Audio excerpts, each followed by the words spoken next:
Tara, samahan niyo ako sa Dominate event. Kakagising ko nga lang yan, kaya nag-barley na rin ako kagad. Starter drink talaga to, lalo na pag may mga event. Para di madali mapagod at may enough energy. Protection na din para sa mga viruses. Kasi nagbo-boost ng immune system. Kaya dapat meron ka rin ito. So, naligo na tayo agad kasi magpapaayos pa tayo.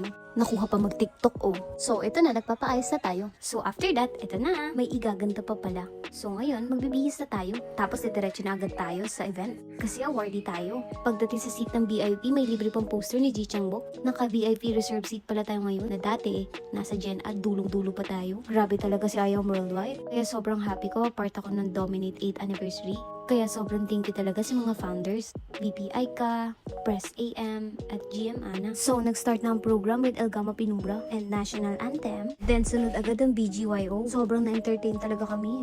Bukod sa mga pogi sila, ang talented din pala. So, after that, pinapila na yung mga youth awardees. I'm so happy kasi kasama tayo dito. Sa daming mga magagaling na kabataan, napabilang tayo dito. Kaya thank you Lord. At dahil nasa backstage tayo, nakita natin ang malapitan yung mga BGYO. So, ayun na nga, bago tayo tawagin sa stage, meron kami mga short video. Kaso napagalitan kami kasi kami na yung nakapila sa stage, umalis pa. I am Shane de la Cruz, 23 years old. Pero the show must go on. Nanood pa rin kami sa cellphone, buti na lang may Zoom live. Excited din kasi kami, hindi pa namin ito napapanood. Buti na lang may nakapag-video, ito pala itsura sa big screen sa MOA. It takes consistency. It takes grit. And yes, it takes faith. Paniniwala sa Diyos at panalangin sa Diyos. Sa tao, imposible. Pero sa Diyos, lahat posible.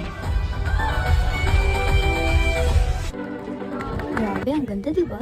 Parang si Marian Rivera, isa sa mga guests natin. Ambassador din siya ng ngayong worldwide. Nasa backstage ulit tayo for our second award. Kaya nakita rin pala natin si Alden Richard. Kaya natanood din natin sila sa backstage. So, ayun na nga, after nila, lumabas na yung NTX. Isa sila sa K-pop group. Ang popogi at ang gagaling din talaga. Ang cute pa. Isa din pala sila sa ambassadors ng I Am Worldwide. So, nakapag-TikTok na rin pala tayo. Nga pala guys, sobrang dami talagang tao. Halos punong-puno talaga yung buong MOA Arena. Kaya syempre, nandito din si Miss Marituti Fernandez, ang supplier ng #1 barley, which is the original coming from her. Nakakatuwa guys kasi meron tayong bagong product. Ang barley gummies na sure ako magugustuhan mo. Barley siya pero ginawang gummy. Sana matikman mo to kasi sure ako talaga, promise, magugustuhan mo to. After na ma-release ang new product, ang saya-saya kasi may mga balloons na nahulog. Nakakatakot lang kapag may mga pumuputok. So, ayun na nga. Sana masubukan mo din yung barley gummies. Kasi 2 gummies equivalent to 1 sachet. Para ka nang uminom talaga ng barley. Hindi ka na makahasal maging healthy kasi ang sarap talaga niyan. Nasasabi ko siya ngayon kasi natikman ko na. After that, lumabas na si Ji Changbok. Ang pogi niya rin pala talaga in person kaya no wonder ang dami niyang fans. Hindi niya ako fan pero sobrang napugian din ako sa kanya dyan. In fairness naman talaga. Hay nako, kung fan ka niya, grabe siguro yung tili mo dito. So, ayun, dahil nasa backstage ulit tayo, kitang-kita ulit natin siya. Pero nonchalant lang ako eh. And afterwards, dinawag na kaming mga awardees for the Singapore Travel Incentive Achiever. Grabe talaga guys, from being an attendee before, ngayon nasa stage siya ng MOA Arena. Nawala yung stage fright ko. After that, grabe yung testimony ng barley natin. May natulungan na bedridden na bata. Sobrang ganda talaga ng product, tapos ang generous pa ng company kasi may paraffle lang naman na 800,000 for 8 person kasi 8th anniversary. Sobrang generous ng company, di ba? Grabe na talaga. And after that, narinig natin ang ating presidente ng company. Ang daming vision na sobrang nakaka-excite talaga. Kaya kung part ka na, itodo mo na. At kung hindi pa maganda, simulan mo na. Dumating din pala si Charlie, isa sa mga guest and new ambassador ng I Am Worldwide.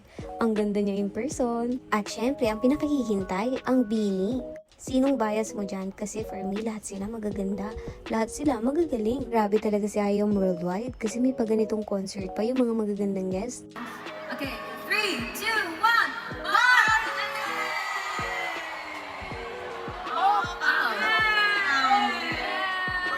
Nag-bar A pa kami dyan, di ba? And last but not the least, nakita rin natin si Shubi Etrata. Bagong ambassador nga din pala natin siya ng I Am Worldwide.